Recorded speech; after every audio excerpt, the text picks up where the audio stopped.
What is up, folks? How's it going? This is Watch. Hope you guys are all doing well. And what you're looking at is the GTX 980. I bought this card back in 2014, almost 6 years ago.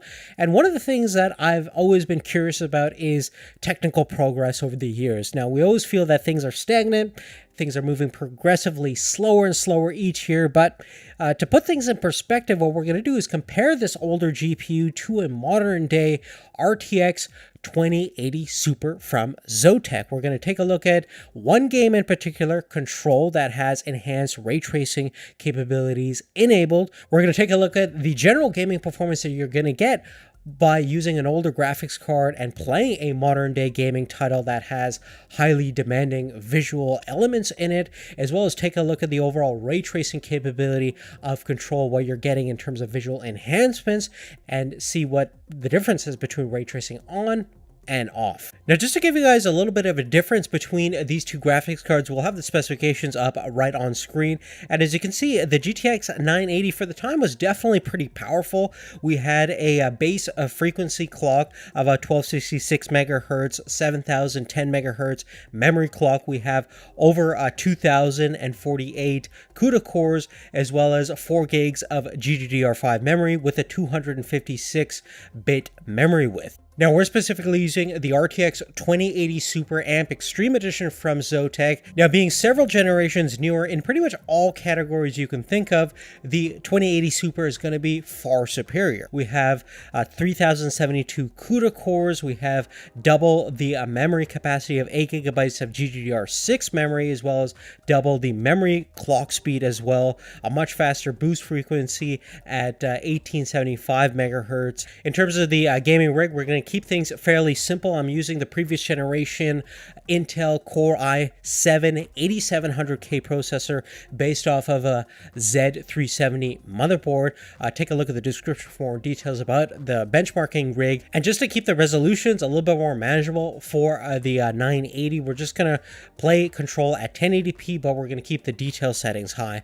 And at that resolution, with those detail settings, we're getting around 33 frames per second after about 20 minutes of playing Control on our GTX 980, and that's certainly not very good. And keep in mind, this is a very demanding gaming title. It's modern, it's designed for the latest hardware, and it's certainly hard for the GTX 980 to kind of keep up with the level of textures, details required to play this game at the specific texture detail levels. Now, if you do bump down the detail levels to medium to low, you'll get more 40 to 50 frames per second, which is certainly a little bit more manageable, but definitely not as enjoyable. Now, as soon as we pop in the 2080 Super from Zotac with ray tracing turned on, we're getting around 50 frames per second, which is still very, very manageable, especially at this resolution of 1080p. And keep in mind, we still have high details on the textures themselves. Now, the key thing that we want to demonstrate in this video is to give you guys some real-world examples of what it actually looks like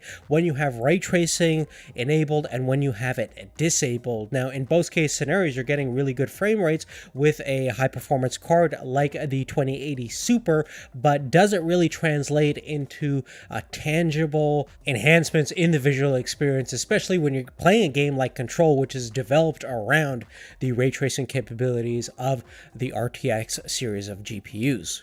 Now, if you go to the video settings of the game and under the ray tracing settings, there's actually 5 different parameters that you can adjust to enhance in-game visual elements such as reflections, transparencies, indirect light diffusions, contact shadows, as well as ray tracing around destructive elements and debris. Now, in terms of demonstrating the real differences between RT on and RT off, we're going to run through a couple of different examples in the game itself. And the first one that you're looking at is actually at the entrance level. With all the ray tracing elements set to high details, you can see that we can actually identify objects in the reflections themselves, especially on the ground on this marble floor. We can identify the different light sources as well as other ambient light sources if there's multiple sources of light coming throughout the environment. We can also see a greater level of texture details on the reflective surfaces themselves, as well as the logo on the floor on this particular example. example. Furthermore, the dynamics of the reflections will also change depending upon the surface it's being reflected on. So if you take a look at this steel vault door later on in the level, you could see again a better detail information about what's being reflected. In this case, you can see the red in the carpet in the background, as well as some of the other elements. It just looks more photorealistic, and one of the key things about making things look real is making the lighting more realistic, and that's where ray tracing really has an edge up compared to just having sharper overall visual elements and better overall textures. It just again enhances the visual experience to something a little bit more next level, and again introduces more photorealism into the gaming experience. There are a number of other examples. If you go down the hallway, you can see that on the wood panel surface themselves, on the side walls, you can actually make out the circular lights with the RT on. When you turn it off, all that information goes away and you simply have more diffuse lighting, and you can't actually tell what's actually creating that light in the first place. So you're actually losing some information in that regard when you have ray tracing turned off. The other big thing is reflections, especially in transparent objects like glass.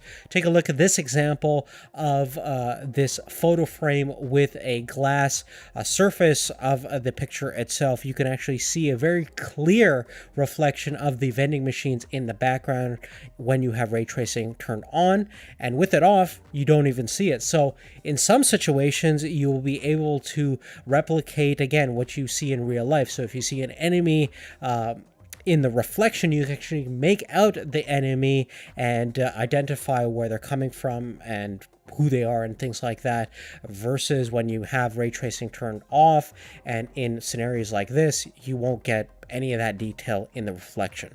Beyond that, when we come back to just enhancing the visual experience, especially on a level like the Astro Plane challenge that we have in Control, you can see that we can completely change the look of the environment, especially when you have these kind of shiny marble finishes on the floor and these kind of interesting geometrical patterns in the environment itself in the sky. We can see all those reflections, and it really enhances the overall look of the game. When you have a card like the 2080 Super that can render out all the ray tracing elements at a fairly high frame rate that's fairly playable with all the ray tracing elements at high detail. So definitely a huge difference. And if we take a look at a side-by-side comparison between playing the same level on the 980 compared to the 2080 Super, it's pretty much a night-and-day difference by not only a playability standpoint, but just from a visual enhancement standpoint. It's a lot more enjoyable, as you would imagine, with the more powerful ray tracing enabled card.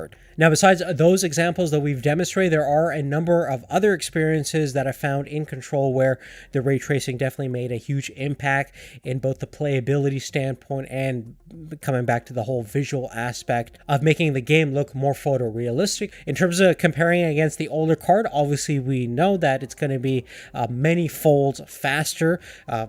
Technology progresses at a super fast rate, and being almost 6 years old, there's no way that you're going to have a comparable experience with the 980 compared to a modern day GPU. But that just means that progress is happening, and even though sometimes we feel that the PC gaming world and technology in general is pretty stagnant, if you take a look at things from a long-term perspective, you're going to see some major progress, and hopefully we've demonstrated that a little bit in this video. I want to give a huge thank you to Zotac for making this video possible. Without them, we wouldn't have the AMP edition of the 2080 to play around with, and we're going to be using this card to make our new gaming PC very, very soon. So again, a big thank you for them to support us, and an even bigger thank you for you guys for watching and making this content possible. Now, please let me know if you guys have any specific questions. Check out the description down below for more details about everything we've talked about.